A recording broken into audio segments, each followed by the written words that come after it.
미션 임파서블, 불가능한 사명이라는 영화를 보신 적이 있으십니까? 전혀 불가능해 보이는 그런 사명을 서너 명의 특수 요원이 완벽하게 해결하는 참 신나고 재미있는, 꽤 재미있는 영화입니다.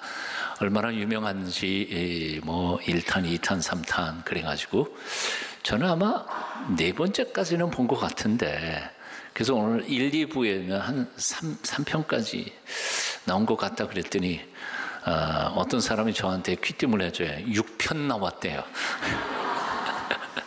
꽤 재미있으니까 아마 그렇게 자꾸 나오는 거겠죠. 우리가 세상에서 하나님의 말씀대로 산다는 것은 마치 미션 임파서블 같은 것, 불가능한 사명처럼 느껴질 때가 있습니다. 인간의 타락한 심성을 가진 채 남들처럼 편하게 살고 싶고, 또 나도 높아지고 싶고 멋있게 살고 싶은데 주님의 말씀처럼 양보하고 손해보고 희생하고 조건 없이 섬기면서 살아가야 한다는 것, 하나님 나라 천국에서는 몰라도 적어도 이 죄악이 관영한 세상 한복판에서 말씀대로 살아간다는 것, 그것은 그야말로 미션 임파서블 같은 불가능한 사명처럼 느껴질 때가 있습니다. 하지만 영화 미션 임파서블에서 전혀 불가능했던 사명들을 서너 명의 특수 요원들이 수많은 어려움을 극복하고 마침내 그 문제를 완벽하게 해결하는 모습을 보면 참 신나고 재미있고 행복해집니다. 마찬가지로 전혀 불가능해 보이는 영적 사명들을 완벽하게 완수할 수만 있다면 우리 인생이 얼마나 행복하고 재미있고 신날까, 축복될까, 그런 생각을 해봅니다. 솔직히 생각해보면 쉬운 일은 힘이 하나도 안 들어요. 쉬운 일이니까요. 손가락 까딱 안 해도 할 수 있어요. 그러나 쉬운 일은 해놔도 재미도 없고요, 기쁨도 없고요, 보람도 없습니다. 그러나 전혀 불가능한 일, 아무리 봐도 이건 내가 할 수 있을 것 같지 않은 이 일을 어떻게 해서 완수해 놓고 나면 얼마나 행복해져요. 얼마나 감격해요. 얼마나 벅찹니까? 보람 있습니까? 초등학교 6학년 때 어떤 분이 저하고 이렇게 딜을 했습니다. 이거는 고등학교 3학년짜리도 못 푸는 기하 수학 문제인데, 네가 풀면 크레파스 한 통 사줄게. 제가 그림 좋아했기 때문에 크레파스라면 주고 넘어가거든요. 크레용도 아니고 크레파스는 좀 더 비쌌어요. 그게 욕심이 나서 해보겠다고 그랬어요. 달려들어가지고 초등학교 6학년짜리가 고3 기하 숙제 면접 구하는 문제였는데, 아직도 그 그림이 아직도 머릿속에 있습니다. 정사각형에다가 가운데 동그라미 해가지고 요 가운데 면적을 구하는 것인데요. 제가 했을까요? 안 했을까요? 했다고 생각하는 사람은 저를 참 귀하게 여겨주시는. 일주일 동안 밤잠도 자지 않고 먹을 것도 안 먹고 끙끙거리면서 밤낮을 가리지 않고 일주일 동안에 풀었어요. 진짜 참 제가 생각해도 대단한 것 같아요. 크레파스가 문제가 아니에요. 고3 형들도 못 푸는 문제를 내가 초등학교 6학년짜리가 풀었다. 그게 제게는 얼마나 엄청난 자신감이고 감격이었는지 모릅니다. 스페인에 가면 지금도 몇백 년 동안 지어지고 있는 성당 하나가 있지 않아요? 미션 임파서블이에요. 근데 그게 얼마나 대단합니까? 성경에서는 우리를 사도라, 아포스톨로스라 그렇게 명합니다. 아포스톨로스란 말은 헬라어로 아포스텔로란 말에서부터 온 명사형인데요.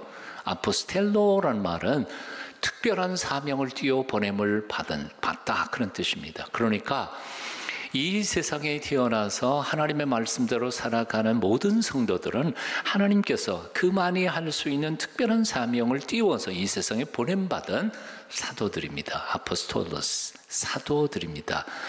굳이 번역한다면 특사들입니다. 특사예요.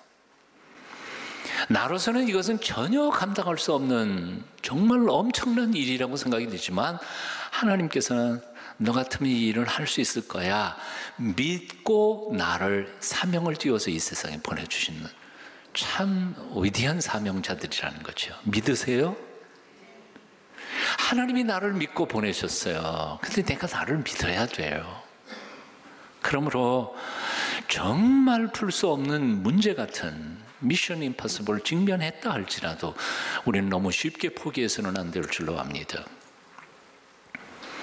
2차 세계대전에 영웅이었던 처칠 수상이 그런 말을 했다고 그랬잖아요. Never give up. Never, never, never. 결코 포기하지 마라. 결코, 결코, 결코. 사도 바울은 빌립보서 4장 13절에서 이렇게 고백하지요. 내게 능력 주시는 자 안에서 내가 모든 것을 할 수 있느니라. 뭐 내가 능력이 있어서 하는 거 아니에요. 내게 능력을 주시는 온 천하 우주 만물을 지으신 창조주 하나님, 그분 안에서 그분이 내게 능력을 주시기만 한다면 나는 뭐든지 할 수 있습니다. 이게 신앙의 고백인 거죠. 내가 할 수 아니요, 난 못해요. 내가 어떻게 해요? 난 하나님 아니에요. 하지만 하나님이 나와 함께 계시고 그분의 능력 주신다면 무슨 일이든지 하나님께서 내게 맡겨주신 일은 감당할 수 있을 줄로 믿습니다. 내게 능력 주시는 하나님이 전능하신 하나님이심을 믿으십니까? 하나님께서 도와주시기만 한다면 나도 무엇이든지 할 수 있음을 믿으십니까? 믿으십시오. 나는 비록 약하나 주 예수는 강하다. 난 이 젊은 시절 때 청년 시절에 불렀던 이 찬양이 너무너무 좋아요. 나는 비록 약하나 주 예수는 강하다. 하나님이 강하세요. 그분이 나를 도와주시면 뭐든지 할 수 있죠. 사랑을 여러분의 남은 생애 동안 불가능해 보이는 것을 가능하게 만드시는 하나님의 기적의 손길을 날마다 체험하면서 살게 되시기를 축원합니다.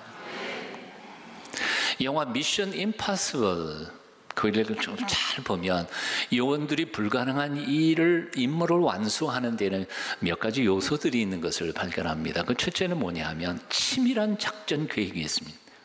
전략이 있어요. 치밀한 아예 초단위로 계산하는 그 전략이 있어요. 두 번째는 그 전략을 완수할 수 있을 만큼 충분한 최첨단의 장비들이 동원돼요. 상상도 못하는 장비들이 있잖아요. 뭐 얼굴 모양도 바꾸고 목소리도 뭐 바꾸고 뭐 별 참 재미있어요. 그런 게 진짜 있긴 있을까 모르겠는데 여하튼 세 번째는 그 특수요원들의 고도의 훈련이 있어요.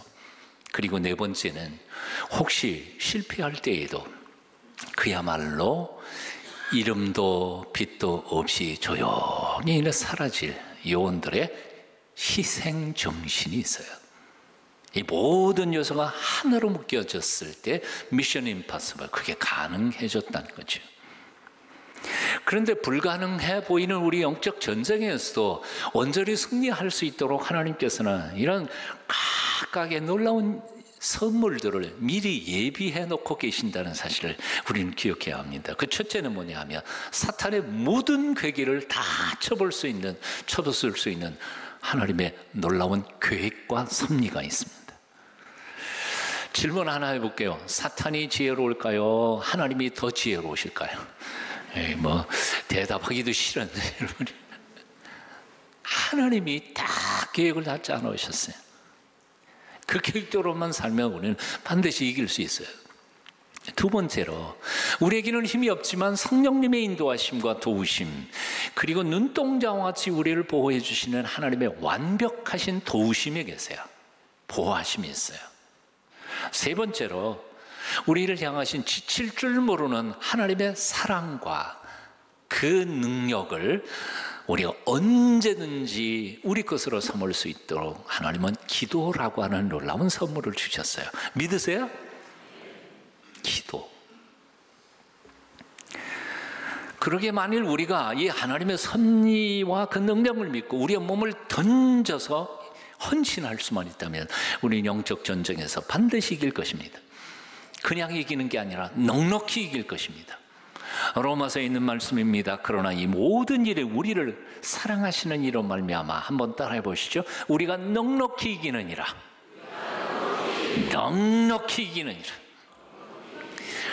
넉넉히 이기게 하시는, 이 불가능을 가능케 하시는 하나님의 놀라운 첫 번째 선물은 아까 뭐라 그랬죠? 기도라고 했습니다. 기도입니다. 하나님은 우리가 처한 외적인 환경이나 조건을 뛰어넘어서 우리의 작은 신음소리까지 다 들으시고 살피시는 자상한 아버지이시기 때문에 우리가 기도하기만 하면 하나님은 우리를 구원하실 수 있습니다. 그거 비밀한 방법으로 우리가 알지 못하던 역사들을 우리에게 보여주실 것입니다. 오늘 본문을 보면 야고보 선생은 이 기도에 대하여 놀라운 약속을 하고 있음을 봅니다. 야고보서 4장 1절부터 3절까지 오늘 본문 함께 같이 읽어보시겠습니다. 같이 읽습니다. 시작. 너희 중에 싸움이 어디로, 다툼이 어디로 쫓아나느뇨? 너희 지체 중에서 싸우는 정욕으로 쫓아난 것이 아니냐? 너희가 욕심을 내어도 얻지 못하고 살인하며 시기하여도 능히 취하지 못하나니 너희가 다투고 싸우는도다. 너희가 얻지 못하면 구하지 아니하며 구하여도 받지 못하면 정욕으로 쓰려고 잘못 구함이니라. 왜 우리가 못 얻습니까? 구하지 않았으니까. 달라고도 하지 않는데 하나님이 주실 리가 없잖아요. 달라고 하지 않았으니까. 달라고 했는데 왜 못 받았어요? 잘못 구해서, 욕심으로 구해서 그렇다는 거죠.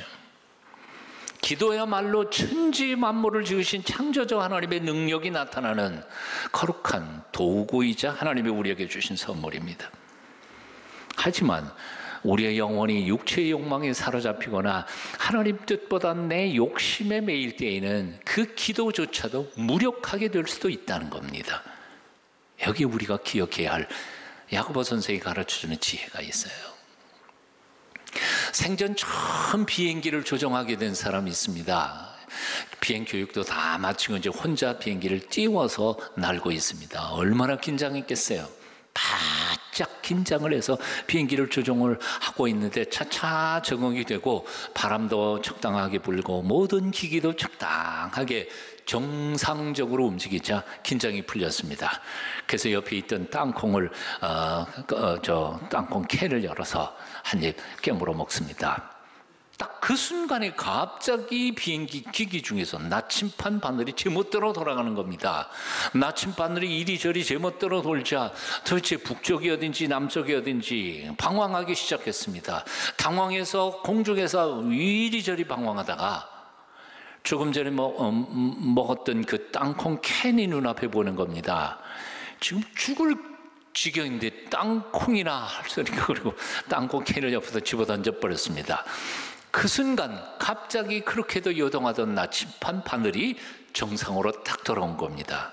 알고 보니까 자기가 땅콩 한 입을 깨물고 그 캔을 계기판 위에 얹어놨는데 그 캔의 철 성분이 나침반 바늘을 흔들어 놓고 있었던 것이지. 나침반에는 아무런 문제가 없었습니다. 하지만 그 위에 올려놓은 땅콩 캔이 문제였던 거죠. 한번 따라해 보실래요? 하나님이 우리에게 허락하신 기도에는 아무런 문제가 없습니다. 그런데도 너무나 많은 그리스도인들이 기도해도 소용이 없어. 기도가 문제가 있다 그래요. 그리고 기도하지 않아요. 기도에는 문제가 없어요. 다만 기도하는 우리들의 욕심이 문제인 것일 뿐이죠. 검도를 하고 있습니다만 검도에서 제일 검도하는 이유가 뭘까요? 이기려고 하는 거죠. 이기려고 하는 거죠. 저놈이 나 머리 치기 전에 내가 먼저 머리를 쳐야 되는 거 아니에요? 이게 검도죠. 그런데 상대방을 먼저 머리 치겠다는 욕심이 마음속에 생기면 어떻게 되는지 아세요? 욕심이 딱 생기면 몸에 힘이 들어가요. 힘이 들어가면 동작이 떠요. 느려져요. 그럼 맞아요.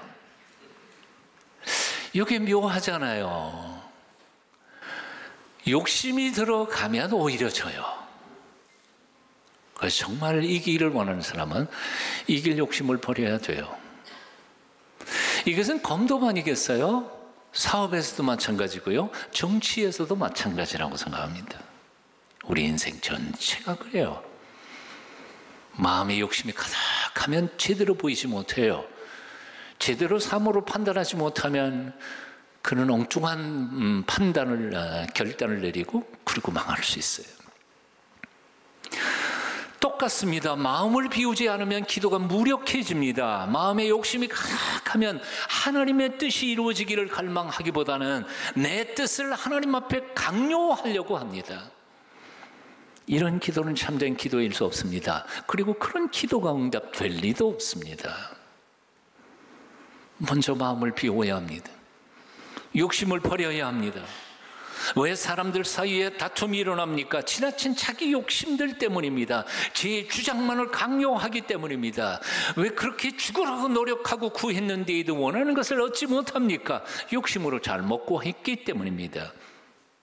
마음을 비우기만 한다면, 내 마음속에 있는 탐욕과 정욕을 버리기만 한다면, 그 다음에 우리가 하나님 앞에 올려드리는 기도들은 다 놀랍게 응답될 줄로 믿습니다.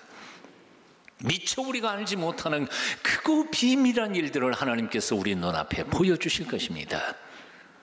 멋진 이 가을, 영성의 깊이를 더해 갈 아름다운 계절 이 가을에 여러분의 기도가 회복되시기를 축원합니다. 영적 전쟁에서 승리하도록 하나님이 우리에게 주시는 두 번째 선물이 있습니다. 하나님의 사랑입니다. 오늘 본문에서 우리는 읽지는 않았습니다만 야고보서 4장 5절에는 이런 말씀이 등장합니다. 너희는 하나님이 우리 속에 거하게 하신 성령이 시기하기까지 사모하신다는 말씀을 헛된 줄로 생각하느냐. 제 말씀이 좀 까다롭게 들리지만 사실은 내용은 그렇게 어려운 건 아닙니다. 다시요. 너희는 하나님이 우리 속에 살게 하신 성령님께서 시기하시기까지 사모한다, 사랑한다는 말씀을 잊어버렸냐? 하는 뜻이에요. 참 재미있는 게 시기 질투하기까지 우리를 사모하시는 성령님이라는 표현입니다. 참 재미있는 표현하지 않아요? 성령님이 우리가 딴 사람을 사랑하면, 딴 것을 너무너무 사랑하면 시기 질투하신다는 거지. 하나님도 시기하시나? 진정한 사랑은 질투하는 사랑이라고 성경 가르쳐줍니다. 질투하지 않는 사랑이 정말 참 사랑일까? 물어보신 적이 있으세요? 남편이 딴 여자를 이상한 눈으로 쳐다보고 있는데도 아무렇지도 않을 아내가 있을까요? 손 들어보세요. 아내가 딴 남자를 쳐다보는 눈길이 심상치 않다 느끼는데 남편이 가만히 있어요? 그 진짜 아내를 사랑하는 사람일까요? 아니에요. 하나님도 하나밖에 없는 아들을 죽이실 만큼 그렇게 사랑하신 당신의 백성들이 찰나적인 세상가서 매이고 악하고 더러운 욕망에 사로잡혀서 사탄의 유혹에 넘어가는 것을 볼 때 어찌 하나님이 그 마음이 상하지 않으시겠느냐, 어찌 질투하지 않으시겠느냐. 이 질투는 당신을 위해서 질투하는 게 아니라 사실은 사랑하는 자녀들을 위해 질투하시는 사랑이라는 거지. 질투하실 만큼 우리를 사랑하시는 그 사랑이 있기 때문에 우리같이 연약한 자들도 그 사랑을 힘입어 넉넉히 세상을 이기고 사탄을 이기는 줄로 믿습니다. 사랑이 구주를 죽게 했네. 왜 나를 사랑하나? 겸손히 십자가 지시었네. 왜 나를 사랑하나? 왜 나를 사랑하나? 왜 나를 사랑하나? 왜 주님 갈보리 가야 했나? 왜 나를 사랑하나? 우리에게 주신 두 번째 놀라운 자원, 미션 임파서블, 불가능한 영적 전쟁을 이기게 하는 두 번째 선물은 사랑입니다.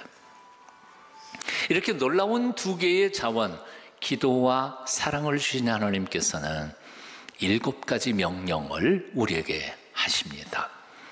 그게 이제 야고보서 4장 1절부터 쭉 내려가다가 보면 읽는데요. 7가지를 다 오늘 설명할 수 없으니까 제가 그냥 읽어만 드릴게요. 첫째, 하나님께 순복하라. 둘째, 마귀를 대적하라. 셋째, 하나님을 가까이 하라. 넷째, 손을 깨끗이 하라. 다섯째, 성결케 하라. 거룩하라. 여섯째, 슬퍼하며 애통하며 울지어다. 회개하라는 말이죠. 7번째, 주 앞에서 겸손하라. 자신을 낮추어라. 그런데 이 7가지의 명령들을 주의 깊게 본문을 공부하다가 보면 이 7개가 그냥 7개가 아니라 하나로 집약되어 가고 있음을 봅니다. 그 하나는 뭐냐 하면 바로 세 번째인 하나님을 가까이 하라는 것입니다. 하나님을 가까이 하라. 하나님을 가까이 하는 사람은 인생의 주인이신 하나님 앞에서 순종할 수밖에 없습니다. 하나님을 가까이 하는 사람은 그 원수인 마귀를 대적해야만 합니다. 마귀와 짝하면서 어떻게 하나님과 가까이 할 수 있겠습니까? 거룩하신 하나님께 가까이 하는 사람은 자동적으로 스스로 자신도 모르게 거룩해져 갈 것입니다.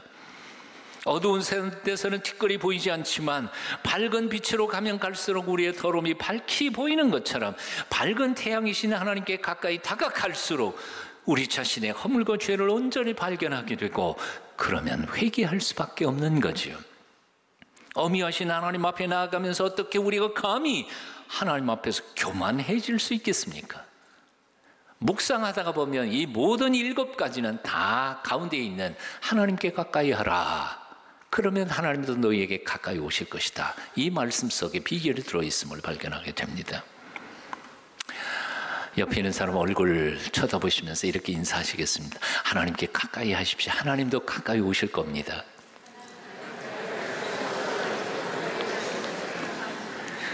믿으시고 말씀하신 거 맞죠? 예, 아멘. 오늘날 이 시대의 청소년들의 가장 큰 문제가 있다면 그것은 뭔고 하니, 그들이 어떤 문제를 만났을 때 선생님을 찾아가지 않는다는 거예요. 자기 부모님께 상담하지 않는다는 거예요. 누구에게 갈까요? 자기 또래 10대 친구들한테 가는 거예요. 뾰족한 수가 있을까요? 그놈이 그놈이에요. 그래서 그런 아이들은 해결책을, 엉뚱한 해결책을 가지고 문제를 더 어렵게 만들어가게 만든다는 거예요. 오늘날 이 시대의 현대인들의 가장 큰 문제가 있습니다. 뭘까요? 문제를 만나면 똑같은 문제를 가지고 있는 똑같은 인생에게 가서 물어보고 듣는다는 거예요. 그 사람이랑 나랑 똑같아요. 예?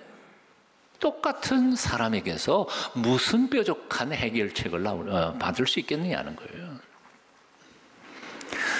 어떤 영국의 유명한 코미디언이 우울증에 걸렸습니다.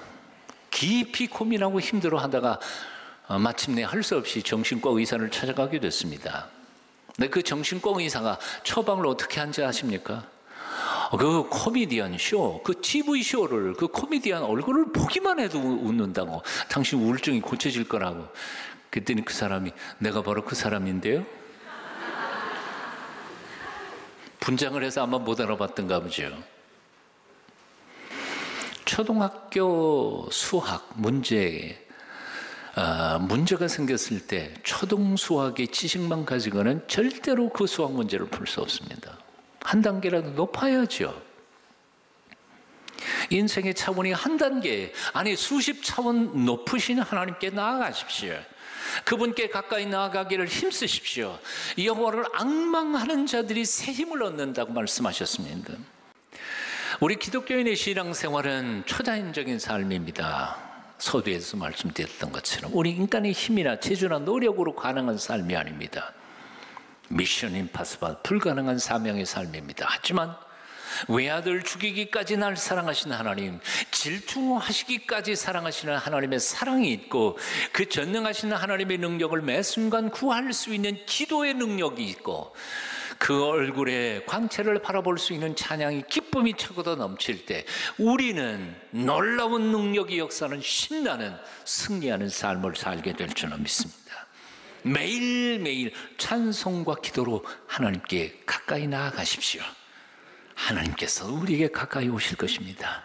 이 놀라운 신앙의 감격과 기쁨이 이 가을 여러분의 것이 되실 수 있기를 축원합니다.